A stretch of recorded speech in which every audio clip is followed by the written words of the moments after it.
ចាជម្រាបសួរពុកម៉ែបងប្អូននេះវីដេអូដែលខ្ញុំប្រាប់ថាខ្ញុំទៅលេងអូក្លែនហ្នឹងចាខ្ញុំទៅលេងអូក្លែនហ្នឹងខ្ញុំទៅលេង zoo គេដាក់ឈ្មោះថាអូក្លែន zoo ចានំកូនទៅលេងហ្នឹងព្រោះអី vacation នេះ vacation សម្រាប់កូនហ្នឹងនាំទៅលេង zoo ហ្នឹង zoo ហ្នឹងគេមានសត្វច្រើនប្រភេទតែបងប្អូនតែខ្ញុំថតមិនសូវបានទេបានតិចតួចហើយនេះឡើងទៅលើឲ្យបងប្អូនហើយឡើងហ្នឹងថតបានតិចទេបើមើលមកក្រោមវិញអូគួរខ្លាចទាំងឡើងទាំងចុះហើយនេះខ្ញុំរក parking lot ដល់កន្លែង parking lot ចឹងហើយយើងទៅដល់កន្លែង zoo ហ្នឹងយើងត្រូវទៅទិញសម្បត្តិគេចូលបងប្អូន4នាក់ខ្ញុំអស់100ជាងតែខ្ញុំវាអត់បានដូចជា$20ជាងឯ$30ជាងចាហើយបន្ទាប់មកយើងចូលមកក្នុងយើងដើរមើលសត្វអីមកស្ទូបន្ទាប់មកយើងទៅជាតែភ្លើងហ្នឹងយើងត្រូវទិញតិកេតគេម្នាក់$3ហើយកន្លែងកូនពេញជីហ្នឹងក៏ទិញតិកេតដែរហើយខ្ញុំចូលហ្នឹងគឺថាយើងទៅមុខត្រង់ចឹងទៅគេបើកលបងឲ្យយើងចូលទៅក្នុងហ្នឹងគឺមានដូចជាសត្វ2-3ដែរដូចជា kangaroo turkey នោះសំទោមិន turkey ទេ ostrich ហើយនឹងមួយទៀតអីគេទេ zebra អញ្ចឹងអីទេខ្ញុំភ្លេចទៅបងប្អូនហ្នឹងហើយ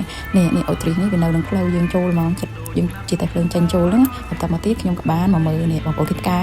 អូគីដេហ្នឹងហើយសត្វកដោបហ្នឹងយើងខ្វាយយើងហៅកដោបហ្នឹងរូបរាងវាដូចផ្កាអញ្ចឹងនេះខ្ញុំថតលើរូបឲ្យមើលហើយបន្ទាប់មកខ្ញុំទៅថតនឹងឲ្យមើលបងប្អូននេះអាមួយនេះនៅចិត្តផ្កាហើយអាមួយទៀតវាទុំនៅលើហើយរូបរាងវាអញ្ចឹងបងប្អូនមកយើងអត់បានមើលគឺថាដូចផ្កាអញ្ចឹងហើយបន្ទាប់មកដើរមកមុខទៀតគឺថារូបស្នាក់កពើហ្នឹងហើយជាពីសម័យដាយណូស័រនៅក្នុងរូបឃើញតូចក្រៅវែងណាបងប្អូនឲ្យធំបន្ទាប់ពីនឹងមកទៀតខ្ញុំក៏បានជីកត្រកកូនទីចង់ក៏ជីកឡើងមកបងប្អូនមកដល់លើកន្លែងសត្វ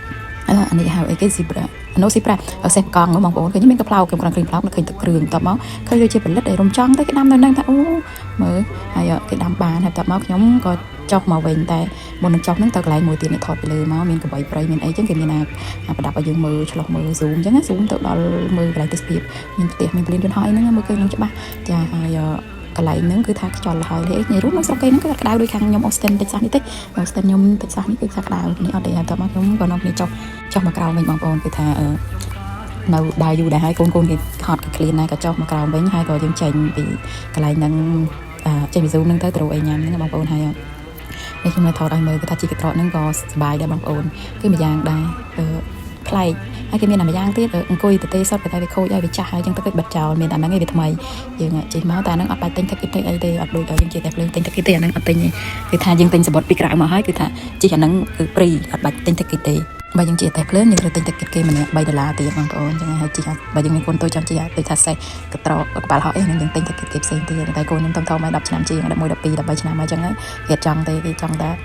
លើរបៀបធំអញ្ចឹងណាក៏គេចង់ជិះតែភ្លើងហ្នឹងខ្ញុំក៏ថាអញ្ចឹងក៏បានមកគេចង់ជិះតែភ្លើងហ្នឹងមិនដែរអញ្ចឹងណាបន្ទោចធ្លាប់ជិះហើយប៉ុន្តែគេធំទៅគេចង់ជិះតែភ្លើងក៏នាំទៅជិះទៅទិញតិកេតទៅជិះទៅហើយឡើងលើហ្នឹងគឺថាខ្យល់អាកាសសប្បាយប្លែកភ្នែកអត់ក្តៅទេដើរទៅហត់ទេបងប្អូនគឺថានៅអូក្លែនហ្នឹងក៏នៅសានហូសេហ្នឹងគេកាសទេសគេថាវាល្អហើយតំបន់គេមើលទៅដូចកនូយើងខ្លាចភ្នែកដែរដែលយើងនៅតិចសាអត់មានភ្នំឬក៏ទួលអីចឹងតាមផ្លូវតាមអីដល់ពេលយើងទៅហ្នឹងបើកឡានកាត់បើកអីមើលភ្នំមើលទួលមើលឡានមើលអីតាមហ្នឹងទៅគេថាប្លែកភ្នែកចាគាត់ថាសាំងវានៅហ្នឹងគឺថាវាថ្លៃសម្រាប់ពួកខ្ញុំអ្នកតិចសាសទៅវាថ្លៃហើយប៉ុន្តែសម្រាប់ពួកគាត់នៅហ្នឹងហើយជាមិនអីទេមិនទៅធម្មតាព្រោះតិចសាសខ្ញុំនេះ$2ជាងអស់ហើយត្រឹម$3ជាងតែនៅនោះ$5ជាងហក់ឡើង$76អីដែរហ្នឹងឃើញតាមផ្លូវចាបន្ទាប់ពីហ្នឹងមកពួកខ្ញុំក៏បានជិះតូងនឹងចុះមកក្រោមវិញក៏ចេញពីស៊ូមនឹងទៅអីញ៉ាំអញ្ចឹងណាចាអរគុណចំពោះបងប្អូនសុខសប្បាយទាំងអស់គ្នា